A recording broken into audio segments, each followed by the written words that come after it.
Hello and welcome to my review of Kirby and the Rainbow Curse. The spiritual successor to Kirby's Canvas Curse, a very early title for the original Nintendo DS, Kirby and the Rainbow Curse updates the same draw-to-platform mechanics of that game to the Wii U and brings with it an entirely new aesthetic. The story, like in most Kirby games, is entirely unimportant. Something bad happens in Dreamland and Kirby, along with his new paintbrush friend, and some Waddle Dees if you're playing co-op, are the only ones who can restore everything to normal. What's important to get from this story is that, for some unexplained reason, the entire Kirby universe is made entirely of clay, and that Kirby is entirely too lazy to do any work whatsoever, which is why instead of normal run and jump platforming, it's up to you to guide the rolling ball of a protagonist to the goal. The gameplay is incredibly intuitive. Everything is controlled using the stylus and touchscreen. To guide Kirby from the beginning of the level to the end, you have to draw a rainbow path through the level, making sure to avoid all the obstacles and pitfalls.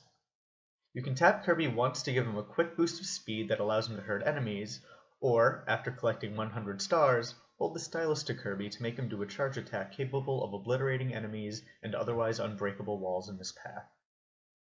And for the most part, that's all the input the player has. Kirby can transform into either a tank, submarine, or rocket, but they just add wrinkles to the control scheme rather than change it up outright.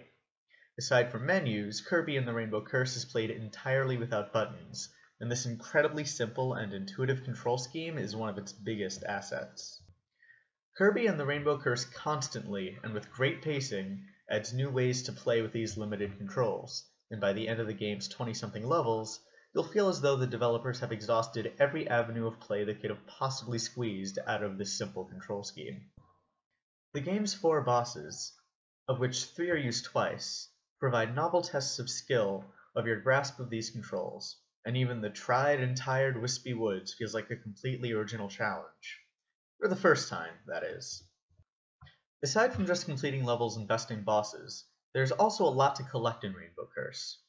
Each level has at least 4 treasure chests defined, some of which are fiendishly hidden in the level, or locked behind legitimately difficult challenge rooms, where you're given only 15 seconds to reach the treasure.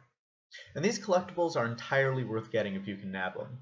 They either unlock more of this game's brilliant score, or music from other Kirby games to listen to in the sound test, or incredibly realized clay models of in-game or, sir not appearing in this game, Kirby characters. These models are like the trophies in Smash Bros., being viewable in 360 degrees and coming with very entertaining descriptions.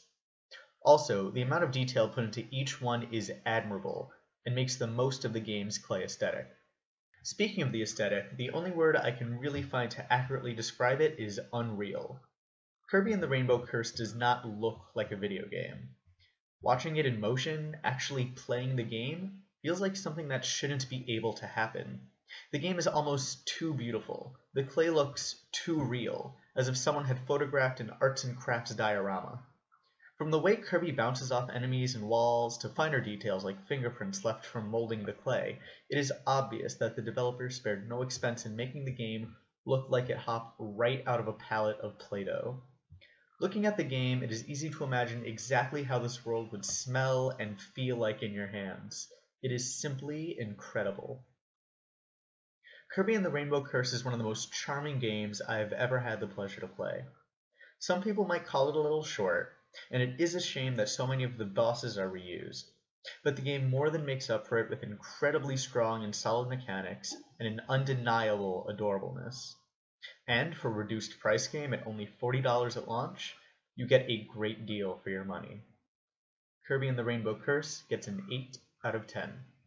Thanks for watching.